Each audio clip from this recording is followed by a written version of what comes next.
প্রিয় দর্শক, আমি এখন রয়েছি শিলিগুড়িতে। আর যার পাশে বসে রয়েছি নিশ্চয়ই চিনতে পারছেন, অশোক ভট্টাচার্য, রাজ্যের প্রাক্তন মন্ত্রী এবং এই শিলিগুড়িকে যিনি নিজের হাতে করে তৈরি করেছেন বলেও বলা হয়ে থাকে। অশোক দা, স্বাগত জানাই আরামবাগ টিভিতে প্রথমবার। আহ প্রথম কথা হচ্ছে যে কেমন আছেন? একটু তো ভারী হয়েছে চেহারা। ভালো আছি, ঠিকই আছে।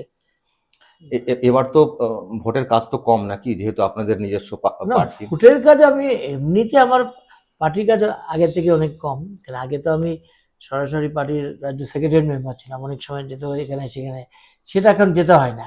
যতটুকু করি শিলিগুড়িতে করি আর কি। আর এবার তো আপনাদের জোট প্রার্থী, আপনাদের নিজস্ব প্রার্থীও নেই, আপনারা হ্যাঁ, কংগ্রেস প্রার্থীকে অনেক সমর্থন আমরা করেছেন। কংগ্রেসকে 12টা আসন আমরা ছেড়ে দিয়েছি, আর বাকি আসনগুলিতে বামফ্রন্ট লড়ছে। এর আগেও আমরা 2021, 2016তেও আমরা কংগ্রেসকে অনেক বিধানসভা আসন আমরা ছেড়ে দিয়েছিলাম। কংগ্রেসও আমাদের অনেক আসনে আমাদের সমর্থন করেছিল। কিন্তু এই যে দার্জিলিং যে লোকসভা কেন্দ্র, এটা তো মনে হয় মানে এই প্রথম, অনেকদিন পরে এই প্রথম মনে হয় সিপিএম লড়ছে না হ্যাঁ, লোকসভাতে তাই, লোকসভাতে। কিন্তু বিধানসভাতে আমাদের ফাঁসি দেওয়া, আমাদের নকশালবাড়ি, এই জায়গাগুলিতে আমরা বিধানসভাতে কংগ্রেসকে আমরা ছেড়েছিলাম। আবার কংগ্রেস আমাকে সমর্থন করেছিল দুবার বিধানসভাতে শিলিগুড়ি। কিন্তু লোকসভাতে যে আপনারা লড়ছেন না, এটা কোথাও কি একটা খারাপ লাগার জায়গা আছে? না, খারাপ লাগার কি জায়গা আছে, এটাই বাস্তব। কারণ এই মুহূর্তে আমাদের সবচেয়ে বড় লড়াই হচ্ছে বিজেপির বিরুদ্ধে এবং তৃণমূল কংগ্রেসের বিরুদ্ধে। এই দুটো দলকে হারাতে হবে। একটা দল গণতন্ত্রকে হত্যা করছে, সংবিধানকে পরিবর্তন করতে চাইছে। আরেকটা দল হচ্ছে চরম দুর্নীতিগ্রস্ত, যারা গণতন্ত্রের বিরোধীদের কণ্ঠ রোধ করতে চাইছে, লুম্পেনাইজেশনের রাজনীতি করছে। এবং তাদের দুর্নীতির প্রমাণ আমরা বিভিন্ন সময় দেখছি, জেলে আছে প্রচুর, আরও জেলে যাবে। তো দুটো দলের বিরুদ্ধে আমাদের লড়াই, এই লড়াই একা লড়া যায় না। সর্বভারতীয় ক্ষেত্রেও আমরা বিভিন্ন দলের সঙ্গে যেমন বোঝাবুঝি করেছি। পশ্চিমবঙ্গে আমরা কংগ্রেসের সঙ্গে দার্জিলিং হিলে আমাদের হামরো পার্টি বলে একটা পার্টি, তার সাথে আমরা জোটবদ্ধ হয়ে এখানে লড়ছি। এটা ঠিক। এবং আমি আজকে আর একটা বিষয় জানতে চাই আপনার কাছ থেকে। আপনারা তো তৃণমূল বিজেপির সম্পর্কে তো যা বলার বলছেনই। আমি বলছি যে যদি একটু আত্মসমালোচনা আপনার কাছ থেকে জানতে চাই যে 11 সালের পর থেকে আপনার দলটা কেন ঘুরে দাঁড়াতে পারলো না? কি ব্যাখ্যা দেবেন আপনি? দেখুন, পলিটিক্সটা বাইনারি হয়ে গেছে হুম। এবং প্র্যাকটিক্যালি পশ্চিমবঙ্গের রাজনীতি বেশ কয়েক বছর ধরে হিন্দু মুসলমানে ভাগ হয়ে গেছে, যেটা পশ্চিমবঙ্গে কোনোদিন ছিল না। পশ্চিমবঙ্গে রাজনৈতিক লড়াই হতো, পশ্চিমবঙ্গে শ্রেণী সংগ্রাম হতো, গরিব এবং বড় লোকের বিরুদ্ধে লড়াই হতো, শ্রেণী সংগ্রাম হতো, কৃষকের জমি দখলের আন্দোলন হতো, সেখানে শ্রমিকদের মজুরি বৃদ্ধির দাবিতে আন্দোলন হতো, চা বাগানে হতো, জুট মিলে হতো। এই যে জিনিসটা যেটা আমরা হতো, কিন্তু যখনই তার মাঝখানে এই ধর্মের নামে বা পরিচিতি সত্তার নামে এবং একটা রাজনীতিটা হলো, এবং দুটো দল, বিজেপিও ধর্মের নামে রাজনীতি করছে, তৃণমূল কংগ্রেস ধর্মের নামে রাজনীতি করছে। আর বিজেপি যত ধর্মের নামে রাজনীতি করছে, তৃণমূল কংগ্রেস আবার তত আরেকটা ধর্মের নামে রাজনীতি করছে। তৃণমূল কংগ্রেস যখন একটা ধর্মের নামে রাজনীতি করছে, বিজেপি আবার তখন তার আরেকটা রাজনীতি, মেরুকরণ একটা হচ্ছে। এই মেরুকরণের মধ্যে বামেরা কি এটা ভাঙতে পারছে না যে আনতে কেন? পারছি না। সেই জন্য এবার আমাদের আশা যে এবার আমাদের যে বিজেপি আমাদের বিরাট যে ক্ষতি করে গেছে পশ্চিমবঙ্গের রাজনীতির ক্ষেত্রে, এবং তৃণমূল কংগ্রেসও ক্ষতি করেছে, এই দুটো দলের বিরুদ্ধে এবারে আমাদের ভোট প্রাপ্তিটা অনেক বৃদ্ধি পাবে এবং অনেকগুলো আসনই আমরা জয়লাভের আমরা আশা করছি, আমরা এবং কংগ্রেস মিলে। আপনি আশা করেন যে আপনাদের দল আবার ঘুরে দাঁড়াতে পারবে? আশাবাদী এখন? চেষ্টা তো আছে, মানে আশাবাদী। 11 সালের পর থেকে এত আমরা তো তো মার্ক্সবাদে বিশ্বাস করি, আমরা তো কোনো এরকম কোনো ধর্মীয় মতবাদে বিশ্বাস করি না, ভাববাদেও বিশ্বাস করি না। আমরা মার্ক্সবাদে বিশ্বাস করি এবং আমরা মনে করি যে আমাদের যে মতবাদটা সেটা অনেক বিজ্ঞান ভিত্তিক। আমাদের একটা উন্নত মতাদর্শ আছে, আমাদের একটা সংস্কৃতি আছে, আমাদের একটা মূল্যবোধ আছে, আমাদের একটা জীবনবোধ আছে, এবং সবচেয়ে বড় কথা আমাদের একটা সততা আছে, এবং সেটার ভিত্তিতেই আমরা চেষ্টা করছি ঘুরে দাঁড়াবার। মানে এই মেরুকরণ ভেঙে আপনারা বলছেন হ্যাঁ, পারবেন? হ্যাঁ, এবার আমাদের অনেকটাই আমাদের ফলাফল অনেক ভালো হবে। অনেকে তো বলছেন যে আপনাদের একটা বিকল্প অবস্থান হচ্ছিল, কিন্তু হঠাৎ করে ওই যে দিল্লিতে ফিশ ফ্রাই গোল টেবিল তৃণমূল কংগ্রেসের সঙ্গে করতে গেলেন, মানুষের আস্থাটা ভেঙে গেল। ওটা কি কোথাও ভুল সিদ্ধান্ত? দিল্লিতে এই টিএমসির সঙ্গে বৈঠক করা মানুষের কাছে ভুল বার্তা গেল। দিল্লির সঙ্গে কিছু না, ওই যে না, ইন্ডি জোটের সেটা ব্যাপার কিছু না, যেগুলো, সেটা কিছু না। সেখানে তো যাদের দিল্লিতে সম্পর্কে আপনারা বলছেন না, না, তার না, সঙ্গে বসা না, না, না, বৈঠকে। সে তো কংগ্রেসের সাথেই আমরা মিটিং করেছি, আবার কেরালাতে আমরা কংগ্রেসের বিরুদ্ধে লড়ছি। তো হচ্ছে না? এলাকায় বাংলার হ্যাঁ, ভোটের ওটা ভোটারদের বড় মধ্যে বিষয় না। বড় বিষয় যেটা হচ্ছে যে একটা মেরুকরণের রাজনীতির মধ্যে আমাদের প্রবেশ করাটা খুব কঠিন। আমরা তো মেরুকরণ রাজনীতি করতে, ধর্মীয় মেরুকরণ রাজনীতি তো আমরা করতে পারবো না, সেটাকে বাইনারি পলিটিক্স বলে। সেটা তো আমরা করতে পারবো না কখনো, না। আমরা তো একটা বিশ্বাস সেটা করি। পারবেন না, কিন্তু সেটা ভাঙার ক্ষেত্রে কি আপনারা সবল হচ্ছেন না? ভাঙতে পারছেন না কেন ওই জিনিসটা? চেষ্টা করছি। এবারে আমরা পঞ্চায়েত ইলেকশনে আমাদের রেজাল্টটা একটু উন্নতি হয়েছিল, ভালো হয়েছিল আগের থেকে। এবারেও লোকসভা নির্বাচনে আমাদের রেজাল্টটা ভালোই হবে বলে আমরা আশা করছি। আর আপনারা এই কংগ্রেসের সঙ্গে জোটের নিয়ে যেটা চলছেন, এটাও তো আবার তৃণমূল কংগ্রেস প্রচার করে যে আপনারা হাত কাটাকাটি ব্যাপারটা হয়েছিল না আমতাতে, ওখানে আবার তার সঙ্গে ওসব কিছু এদের কথা কি না। নীতি আছে, এটাও নিয়ে ও আপনারা তো আপনাদেরকে বলেন। কংগ্রেসের বিরুদ্ধে আমরা লড়েছি, আমাদের কংগ্রেসও আমাদের বিরুদ্ধে লড়েছে, আমরাও কংগ্রেসের বিরুদ্ধে লড়েছি। সে তো 70 দশকে হয়েছে, তারও আগে হয়েছে। কত গ্রামে আমরা জমি দখল করেছি, আমাদের শ্রমিকদের অনেক আন্দোলন করেছি, সেখানে কংগ্রেস বাধা দিয়েছে। জরুরি অবস্থার সময়তে আমরা কংগ্রেসের বিরুদ্ধে লড়াই করেছি। কিন্তু আজকের পরিস্থিতিটা অন্যরকম। মানে পরিস্থিতি অনুযায়ী অনেক গণতন্ত্রটা রক্ষা করা যায়, গণতন্ত্রটা, ডেমোক্রেসিটাই মেইন। এবং আর ভারতবর্ষে আর কোনোদিন কোনো নির্বাচন হবে কিনা ডাউট আছে। কেন? কারণটা হচ্ছে নরেন্দ্র মোদী যেদিকে একনায়কতন্ত্র ইতিমধ্যে প্রতিষ্ঠা করে ফেলেছেন, এবং একটা ফ্যাসিবাদের প্রতিধ্বনি শোনা যাচ্ছে ভারতবর্ষে। মমতা ব্যানার্জি তো সেই একই কথা বলছেন আপনার কথাটাই, যে আর কোনদিন ভোট হবে যদি কিনা। যদি মমতা ব্যানার্জি যদি এই কথাটাই যদি সত্যি সত্যি তিনি বিজেপি বিরুদ্ধে লড়তেন, তাহলে তৃণমূলের সঙ্গে বিজেপির যে কিছু কিছু ক্ষেত্রে যে আন্ডারস্ট্যান্ডিং, বোঝাবুঝিতে ডায়মন্ড হারবারের লোকসভা নির্বাচনেই তো আসনই তো সেটা বোঝা যাচ্ছে। এবং তারপরে বহু ক্ষেত্রে মমতা ব্যানার্জির সঙ্গে গোপন বোঝাপড়া বিজেপির তো হয়েছে, অনেক ক্ষেত্রেই হয়েছে, এটা তো অস্বীকার করে কি না। তৃণমূল কখনো, বিজেপি হচ্ছে এরকম একটা পার্টি না, এটা একটা খুব রেজিমেন্টেড পার্টি। এটাকে আরএসএস চালায়, আরএসএস একটা ফ্যাসিবাদে বিশ্বাস করে, এরকম একটা সংস্থা। তাদের বিরুদ্ধে লড়াই করতে গেলে উন্নত মতাদর্শ চাই এবং একটা সংস্কৃতি চাই, এবং সেটা বামপন্থীদের আছে। পৃথিবীর ইতিহাস যদি দেখেন, ফ্যাসিবাদীদের বিরুদ্ধে লড়াই কখনো অন্য পার্টি করতে পারে না, বামপন্থীদেরই তারাই লড়াই করেছে। হিটলারের বিরুদ্ধে হোক, মুসলমানের বিরুদ্ধে হোক, বা ফ্রাঙ্কোর বিরুদ্ধে হোক, তোজোর বিরুদ্ধে হোক, যত জায়গায় দেখেছেন পৃথিবীতে, এদের বিরুদ্ধে লড়াই বামপন্থীরাই করতে পারে, তৃণমূল কখনোই করতে পারে না। তৃণমূলের কোনো মতাদর্শ নাই, নীতি নাই, ওদের কোনো সংস্কৃতি নাই, নীতিহীন একটা দল, এবং একটা মানে কাটমানি সিন্ডিকেট, এরকম একটা দল, তাদের বিরুদ্ধে এত দুর্নীতি। এই যে আবার বিজেপিও কি তৃণমূলের দুর্নীতির বিরুদ্ধে কথা বলতে পারে না? কথা বলতে পারে না, কারণ বিজেপিও ঠিক একই রকম ভাবে লাস্ট এই বন্ডের ব্যাপারে যেটা হলো, যে বিজেপি সারা ভারতবর্ষের মধ্যে এত বড় রাজনৈতিক দুর্নীতি কোনোদিন হয়নি যার সঙ্গে বিজেপি জড়িত। বিজেপি শাসিত রাজ্যগুলির অবস্থাটা কি, সেখানেও বলেছিল ডবল ইঞ্জিন। কোনো একটা রাজ্যে, বিজেপি শাসিত রাজ্যে ভালো চলছে, সেখানেও তো একই রকম তৃণমূলের মতনই সেখানেও দুর্নীতি হচ্ছে। আচ্ছা, আপনি যে এই যে তৃণমূল সম্পর্কে বলছেন, তাহলে সেই তৃণমূল কি, আমার প্রশ্ন সেখানে যে সেই তৃণমূলের কি কেন জোটে তাহলে নেওয়া হচ্ছে? আবার তৃণমূল বলছে যে আমরা নাকি নতুন সরকারের নিয়ন্ত্রক হব। সে তৃণমূল তো বলছেন যে কিরকম নিয়ন্ত্রক হবেন তারাই বলতে পারেন ভালো। সুতরাং তিনি তো ছিলেন বিভিন্ন প্রশ্নে, অনেক ইম্পর্টেন্ট বিলের ক্ষেত্রে তৃণমূল কংগ্রেস হাউস থেকে বয়কট করেছে, তারা ভোটে পার্টিসিপেট মানে করেন, এরকম অনেকবারই হয়েছে। এটাই তো প্রশ্ন, তারা তো কেন বিশ্বাস করছে, ওকে কেন সেটা নিচ্ছেন জোটে, এটাই মেন প্রশ্ন। আমরা তো একা না, 30টা পার্টি আচ্ছা। আছে সেখানে, তারা সবাই মিলে বলেছে যে একটা যত বিজেপি বিরোধী সমস্ত পার্টিগুলো একত্রে, শিবসেনা মতন পার্টিও সেখানে আছে। স্বাভাবিকভাবে সেটা তো শুধু আমাদের উপরে সিদ্ধান্ত দিলে তো হবে না, অন্যদেরও একটা মতামত থাকতে পারে। মুখ্যমন্ত্রীর মুখের ভাষা শুনছেন রিসেন্ট যেগুলো প্রকাশ্যে আসছে? সবাই শুনছি, মুখ্যমন্ত্রীর ভাষাও শুনছি, প্রধানমন্ত্রীর ভাষাও শুনছি।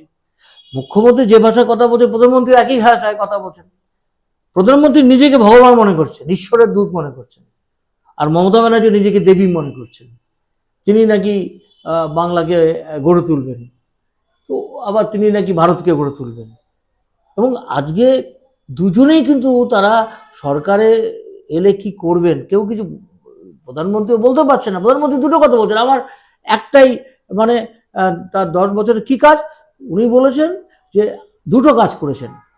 একটা হচ্ছে মন্দির বানিয়েছেন অযোধ্যাতে, আরেকটা হচ্ছে তিনি 370 ধারা কাশ্মীরে বাতিল করে দিয়েছেন। 10 বছরে দুটোই কাজ করেছেন। অথচ যখন 3 তালাক রদ করেছেন বলছেন, আরো সব আরে তো বলছেন। সেটাই তো বলছি, এই যে কথাগুলো করেছেন, এটা কি মানুষের ইস্যু? কত মানুষের ইস্যু যে হিন্দু রাষ্ট্রের কথা উনি বলছেন। ভারতবর্ষের একটা সমীক্ষায় দেখা গেছে সারা ভারতে 11% মানুষ হচ্ছে হিন্দু রাষ্ট্রের পক্ষে, আর বাকি সমস্ত মানুষই হচ্ছে ধর্মনিরপেক্ষ রাষ্ট্রের পক্ষে। এই যে আজকে তারা বলছেন মন্দির বানিয়ে খুব বাহবা নিচ্ছেন, মন্দির ইস্যুটার মতো 11%, আর বাকি 89% লোকের কিন্তু তারা বেশি 65% লোক হচ্ছে তারা আনএমপ্লয়েড, বেকারদের কাজ চায়। বেকারিটাই হচ্ছে সবচেয়ে বড় বড় সমস্যা, মূল্যবৃদ্ধিটাই হচ্ছে এখানে বড় সমস্যা। এগুলো তো বলছেন না। আচ্ছা, আপনি তো দীর্ঘদিনের পলিটিশিয়ান। আচ্ছা, ভাইপোকে আপনি মানে ভাইপো এখন তথাকথিত ভাইপো হয়ে গেছে, কেমন দেখছেন ওনাকে পলিটিশিয়ান হিসেবে?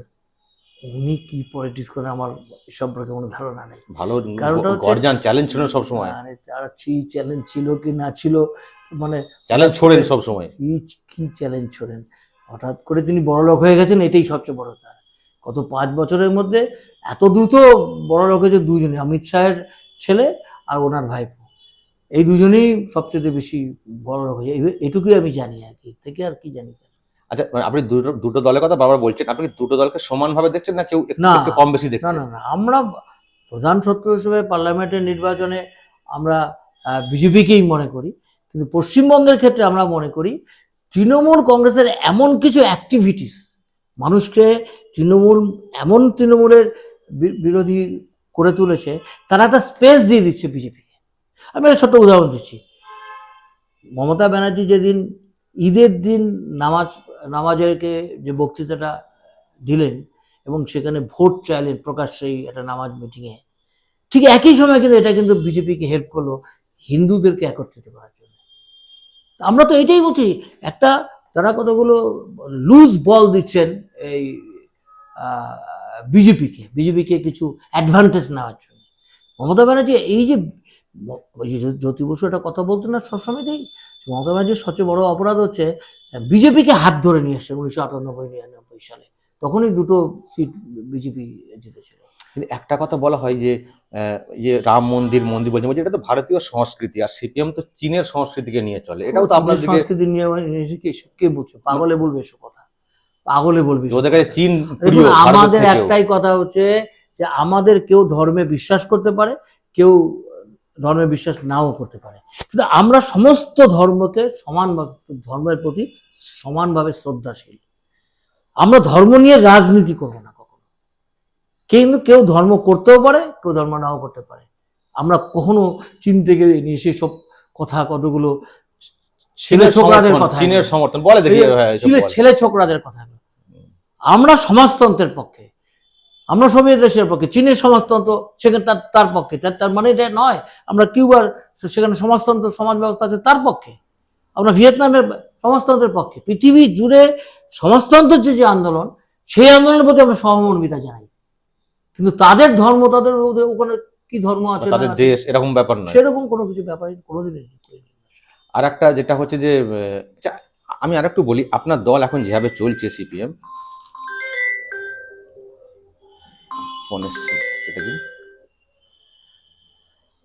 আপনার দল এখন যেভাবে চলছে, আপনি কি সন্তুষ্ট যেভাবে চলছে, নাকি আরো ভালো করে সংগঠন করে খামতি? আমাদের দলের সবচেয়ে বড় সাফল্যটা হচ্ছে এই সময়তে যখন সব দলের প্রায় 80-90 বছরের মানুষদের তারা নেতৃত্ব দিচ্ছে, তখন আমাদের পার্টি এক গাদা নতুন অল্প বয়স 30-40 বয়স 45 বছর বয়সের ছেলে মেয়েদের তাদের পার্টির নেতৃত্বে নিয়ে আসে। এই চ্যালেঞ্জটা আমরা নিতে পেরেছি, অন্য কোনো পার্টিতে নেই, কোনো পার্টি বলতে পারবে না। আশা আছে একটা সিটও বেরোবে আপনাদের? একটা কেন, অন্তত পক্ষে আমরা কংগ্রেস মিলে 7-8টা সিটে ভালো ফলাফল। ভালো মানে কি রেজাল্ট আসবে? জিতবেন 7-8টা? হ্যাঁ, আমরা জিতবো। এবার আপনার কথা বলি, আপনি তো লাস্ট 2021-এ হেরে গেলেন। যখন বামেরা হেরেছিল তখন কিন্তু আপনার এই উত্তরবঙ্গে আপনাদের একটা ভালো দখল ছিল, তখনও 11 সালের পরে হেরে গেলেন, হারলেন এমন একজনের কাছে যাকে কার্যত আপনার ছাত্র বলা হয় পলিটিক্সে। খারাপ লেগেছিল? পলিটিক্সে কখনো ছাত্রটা তো কিছু হয় না, হাত ধরে যতদিন পর্যন্ত উনি আমাদের পার্টিতে ছিলেন, পার্টি আমাদের আদর্শটা বিশ্বাস করতেন, সেই আদর্শ ত্যাগ করে একটা দক্ষিণপন্থী একটা ফ্যাসিবাদী পার্টি, সেই পার্টির আদর্শটা তিনি গ্রহণ করেছেন। তার সাথে আমাদের কি সম্পর্ক? কোনো সম্পর্কই বোঝাননি থাকতে পারে না। আপনার সঙ্গে দৃঢ় ভালো আমরা ভালো যতটুকু সম্পর্ক। বোঝাবার চেষ্টা করেছি, উনি বুঝতে চাননি। উনি মনে করেছেন যে তার রাজনৈতিক ভবিষ্যতের পক্ষে সেই পার্টিটাই সঠিক, উনি সেই পথেই গেছেন। কিন্তু একদিন না একদিন সেটা বুঝতে পারবেন। পরে সাক্ষাৎ হয়েছিল কখনো? সাক্ষাৎ দেখা হয়? হয় না কেন? দেখা হলে কথা বলি, সেটা তো কথা বলে না, মুখ ঘুরিয়ে চলে যায়? না, দেখো কথা বলে, আমার সঙ্গে কেমন আছে, কথা বলি, কথা বলবো না কেন? আমাদের তো একটা সেরকম তো কোনো না, একটা রাজনীতি মানে আমাদের এই যে গৌতম দেব, তার সঙ্গে আমি কথা বলি না? সে তো আমাদের তার বিরুদ্ধে লড়াই করছে, তার সাথে তো কথা বলি। আবার ওরাও কথা কথাটা বলবো না এরকম পর্যায়ে রাজনীতিটাকে আমি নিয়ে যাই। আমার শেষ প্রশ্ন, আপনার কথা উঠলেই ক্রীড়া জগতের সৌরভের কথা উঠে আসে। সৌরভের পলিটিক্সে জয়েন নিয়ে খুব চর্চা হতো মাঝে মধ্যে, এখনো পর্যন্ত উনি কিন্তু ডিরেক্টলি কোথাও জয়েন করেননি। আপনার কি বলার সৌরভ সম্পর্কে? ওর কি এরকমই থাকা না, উচিত? আমার না সাথে ওর মাঝে মাঝে কথা হয়, কিন্তু সৌরভ তো কোনো রাজনীতির মধ্যে নেই। আলোচনা হয় যে কি আপনি বলেননি যে কি শুনছি?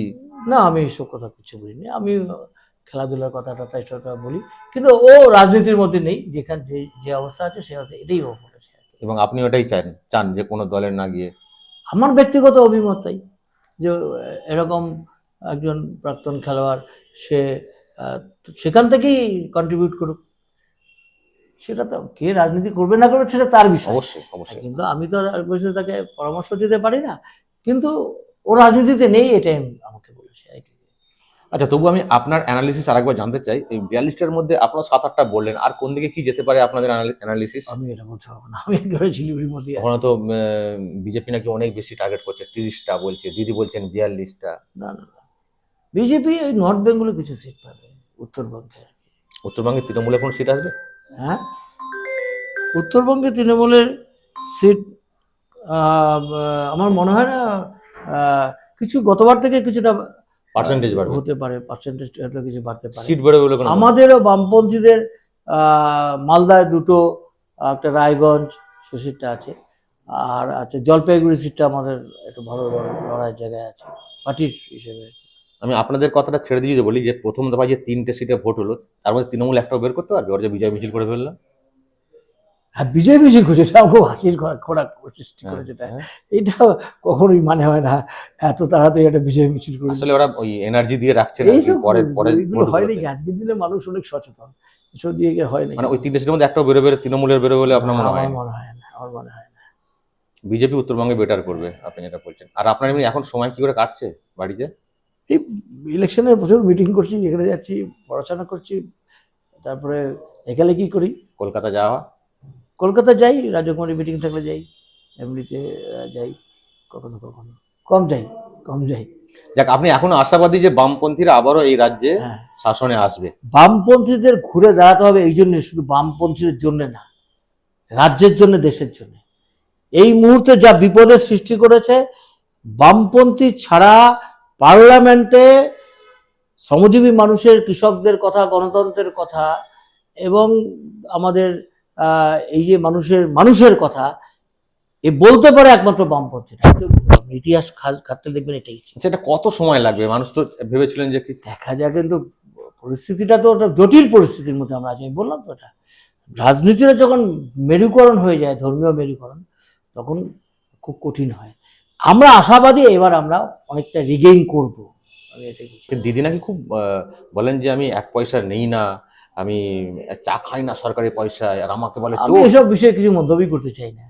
ও সবাই জানে কে কি, এসব নিয়ে এখন আমাদের কথাটা হচ্ছে বিজেপিকে হারাতে হবে, তৃণমূলকেও হারাতে হবে, এটাই আমাদের এখন মূল কথাটা হচ্ছে। এবং দুটোর বিরুদ্ধে আমরা পলিটিক্যালি যেমন লড়ছি, ইডিওলজিক্যালি লড়ছি, আবার কালচারালিও আমরা লড়ছি, কারণ আমাদের সেরকম একটা শক্তিশালী একটা মতাদর্শ আছে, বিশ্বাস ওদের নাই সেটা। ওকে, অসংখ্য ধন্যবাদ অশোকবাবু। দর্শক শুনলেন একটা লম্বা সাক্ষাৎকার, অনেক কিছু জানলেন, এবং বামেদের এই মুহূর্তের অবস্থান, তাদের কি ভাবনা এবং কি হতে পারে রেজাল্ট, সেটাও জানলেন। দুটো তাদের বক্তব্য, বিজেপি এবং তৃণমূল কংগ্রেস দুটোর বিরুদ্ধে লড়াই। দেখা যাক সেই লড়াইয়ে তারা কবে সাফল্য অর্জন করেন এবং কবে তারা যেটা চাইছেন সেটা প্রতিষ্ঠা করতে পারেন। দর্শক যদি কিছু বলার থাকে এ নিয়ে অবশ্যই বলবেন, কমেন্ট বক্সে নজর রাখবেন আরামবাগ টিভিতে।